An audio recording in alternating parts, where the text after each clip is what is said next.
Painting funky folk art has become a family affair. The Chicken Man's son, Scotty Lee, has been painting since he was 7 years old, and he's the latest heir to the chicken empire. If a student is walking alone at night or feels unsafe on campus, all they have to do is download the Rave Guardian Safety app and set a timer. The timer will immediately alert all guardians and police, and if you don't reach your destination in time, the timer sets off. There have been many Gamecocks that have made history inside Williams-Brice Stadium, and Ray Tanner hopes to build a Hall of Fame somewhere outside Williams-Brice Stadium.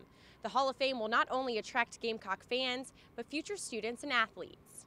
I'm here at Hand Middle School where people are casting their votes. Still, so many questions on why and how Josh Ratliff fell to his death 6 stories from here. People from all over South Carolina are here in North Charleston for the state's first 2-day Google Fest. It certainly is a lovely day here at the Pumpkin Patch, but some colder weather will be rolling in. I'll tell you why coming up next.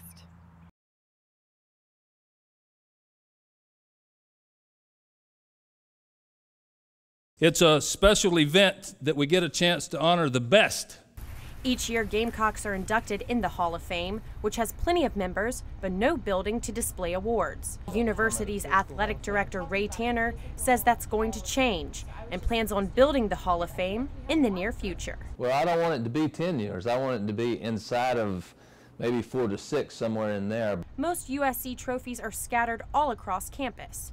You can find the Basketball Hall of Fame at the Colonial Life Arena. Meanwhile, historic basketball trophies are gathering dust in a locked room on the mezzanine level of the old Coliseum. The NCAA World Series trophies and other baseball awards are located in the baseball stadium, while football trophies and awards sit at the Williams-Brice Stadium. There have been many Gamecocks that have made history inside Williams-Brice Stadium, and Ray Tanner hopes to build a Hall of Fame somewhere outside Williams-Brice Stadium. The Hall of Fame will not only attract Gamecock fans, but future students and athletes. There's a lot of success in the history of our programs at this university, and I think that it would be great if we could capture that and build our Hall of Fame. Saffron's Antique Store is the next best thing to a Hall of Fame, displaying Gamecock history from wall to wall. Mike Saffron has been collecting and selling Gamecock memorabilia for the past 30 years. The unofficial Gamecock Museum came about by me selling my collection, and has just kind of taken on a life of its own.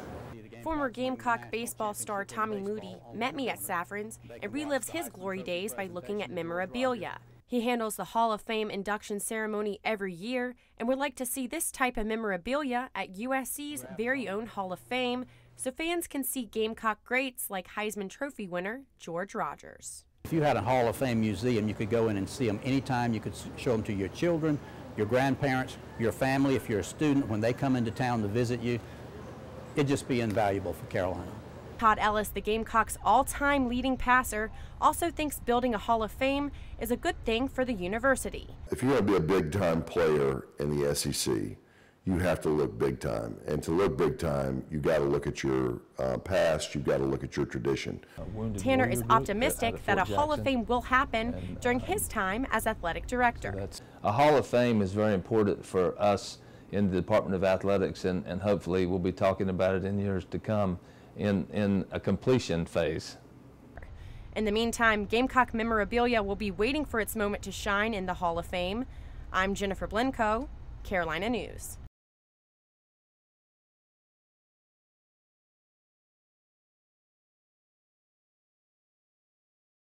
Sitting on the corner of an empty lot in downtown Columbia, Ernest Lee, otherwise known as Hey, Chicken Man, has become famous in the Midlands for painting chickens. I'm painting chicken, and I sold about 20,000. The Chicken Man doesn't just stick to chickens, he also paints palmettos and people. James Brown, all kind of stuff. Painting funky folk art has become a family affair. The Chicken Man's son, Scotty Lee, has been painting since he was 7 years old, and he's the latest heir to the chicken empire. Mainly they call me Chicken Man Jr. or Little Chicken.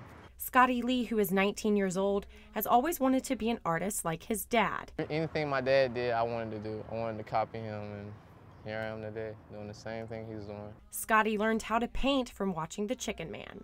My dad taught me how to paint a little bit, and then I used to get upset because I could never make up the chickens like his. Although Scotty looks up to his dad, he has his own style. My chickens look more realistic, like an actual chicken, and my dad's like kind of cartoony like, but either way, it sells. So Scotty says he doesn't mind following his dad's funky footsteps. I wouldn't mind doing this for a living, continue the legacy and whatnot.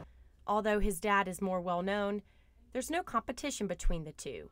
Ernest Lee is just a proud dad. You do a neat job, yeah. Scotty is determined to leave a legacy behind him, one paint stroke at a time, just like his dad. I'm Jennifer Blencowe, Carolina News.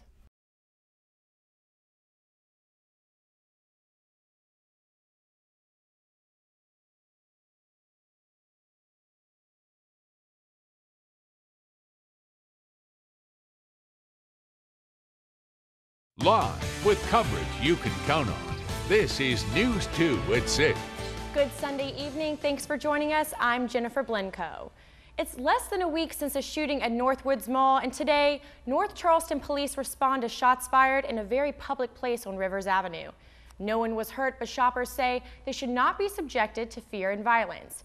News 2's Veronica Macias has that story. Highway Patrol is investigating an accident in Berkeley County. 52-year-old Anthony Brown's car ran off the right side of Thomas Walters Road in Pineville and flipped several times. Both he and the driver were thrown from the vehicle. Brown died at the scene. The driver was transported to a local hospital. Coming up after the break, today the friends and family of 18-year-old Tristan Allen gathered to remember the young man who disappeared weeks ago while diving near Folly Beach. That story coming up.